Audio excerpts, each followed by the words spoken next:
Shahid Siddiqui is with us. He's a former member of parliament. I've known him and had the privilege of interacting with him for long, many years.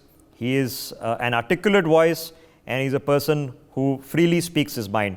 Shahid ji, I'm sure, sir, as you look out of your window, just say, you are feeling the same the rest of us are feeling. How are you processing this with family on a daily basis? You see, I was born in Delhi in Chandni Chowk 70 years back. So I have lived all my life in Delhi. I have seen Delhi growing, and now I know it's a tinderbox. I know that we are all breathing poison. It's an emergency. But let me tell you that it is not just about Delhi. It's about India, basically North India.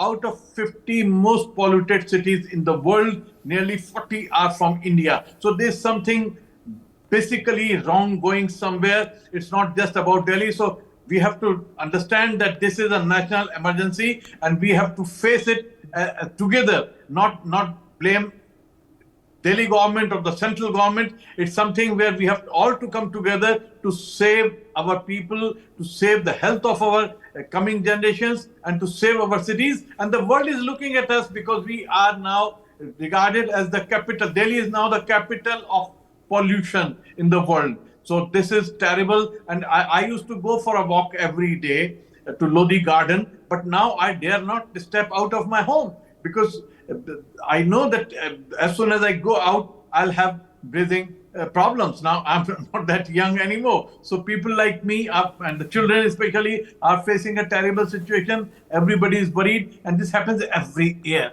So we have to have a plan, a short-term plan, a long-term plan, and the nation has to invest in this fighting pollution. If the world can fight it, why not India? Shahid, I was about to ask you exactly that same question because, right now it's about daily routine, and let's not kid ourselves, daily routine is being affected.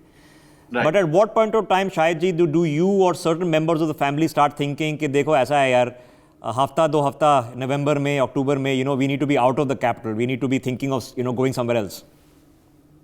Every year we think of it, but we are unable to do that. But lot of people are getting out. But how many can get out? Yes. Delhi is a huge city today. When we got independence, I think 15 lakh or 20 lakhs was the population of Delhi, and now it is, I don't know, it is 200 lakhs, 2 crore, more than that. The NCR is a huge city. So we are having a huge problem. How many can get out? I don't want to leave Delhi. I love Delhi. I am a pakka Delhi wala. Same here. And I know that this is one of the most beautiful cities in the world. It has got heritage, it has got history, it has got culture, it has got traditions, it has got politics, it has got future, it has got everything which a man can look for in a city like a Rome, Damascus or London. I mean, Delhi, you can compare to any of these cities, and you have got some of the best gardens in Delhi. But despite all that, we are in a very peculiar situation. We are not planning. We are not understanding the situation, and we only go for short term. Shahid ji, I'm slightly younger than you, sir, but I'm so emotional about this city. I get emotional every time I travel out and come back because it's home. And and I've also seen it change. When there were no metro, no flyovers. I've seen it change and become this wonderful city. But if you go to a 7th, 8th floor story, you still see a lot of green cover. It's a very pretty city.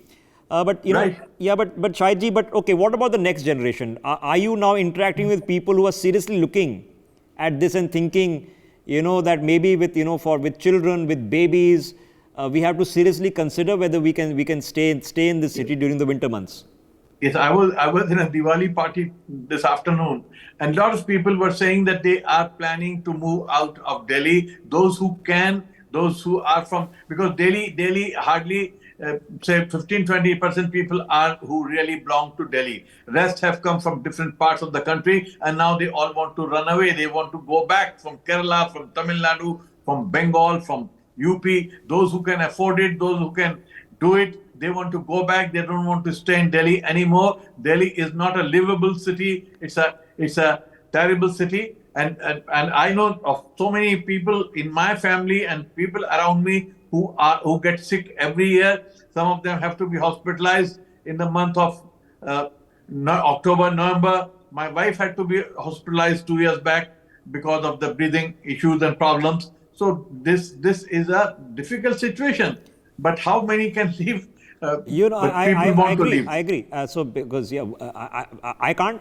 Work is here, so that's my family is here. Everything is here.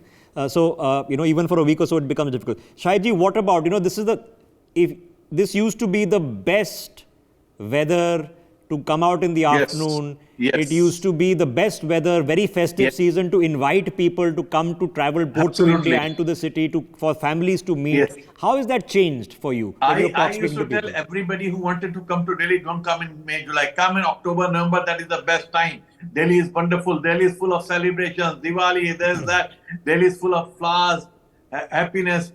All the functions, open air parties and festivals used to take place. Melas used to be organized in these 2-3 months. But now that is not possible. We'll tell people don't come to Delhi. Delhi is not worth coming to. But I'll say that we have to have a national policy and there has to be a high-level national committee to face this. It is not a problem of Delhi alone. Yes. All the cities around us are full of that. Out of the 50 cities, 45 are from the subcontinent. 5 or 6 are from Pakistan and the rest are from India. So this is not where can you go? I mean, from Delhi, if you go to Meerut or if you go to Lucknow or if you go to anywhere, especially in North India, they are the most polluted cities in the world. So what do? We have to face the reality. We have to face the situation and we have to fight it on a national level. What we are doing is we are blaming one government or the other, one party or the other. That won't help. The people will have to come out on the streets and tell the government, whosoever is in power, that look, this is the question of lives of our children and our coming future.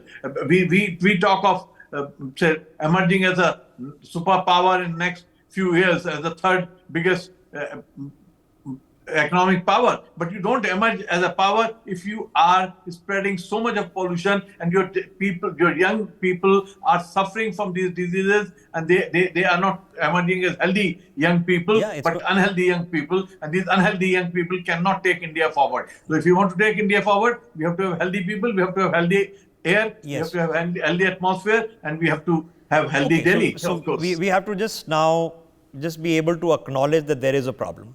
Okay. Yes. It's a very serious problem because it's not a one-off that it's only happened. It's not a problem. It's an emergency. It's not a problem anymore. There we go. It's a national emergency. So an emergency that is predictable. It happens every year. It's a pattern that's getting worse. It's not getting better. It is a solvable problem because both in terms of the pollution, in terms of the burning, all of these have solutions. If we have a will and the determination and a plan, we can solve it. But there's no plan. It seems every year when we have a problem, we shout and think of short-term measures. We stop the cars, trucks coming and no construction, etc., etc. That doesn't help. That is not much. Yeah, it's not solving. If that was the we are tinkering with the real problem. Absolutely, that's not solved the problem. So here we are. Shahid, thank you very much. I just wanted for people to get a flavor that there comes a point of time where it's not just your daily life and routine that is being affected. Your thought processes start getting affected of where you see your future, where do you see your future of your family, it's of your workplace, of the care of the people who are elderly, of the care of the very young, the infants. It becomes a very serious consideration and that's a very unhappy conversation to be having. It's unbelievable. And as Shahid said, what are your options? Where do you go? And nowhere nearby, it's all the same. Even in the villages, in small towns, the pollution is the same. Pollution doesn't know borders of states and cities. Finish your thoughts, sir. Finish your thoughts. Shahid. They are polluted. Yeah, they're all equally polluted. Shahid, thank you very much for joining us on this telecast and sharing your thoughts. For more such videos, subscribe to the NewsX YouTube channel, hit the bell icon.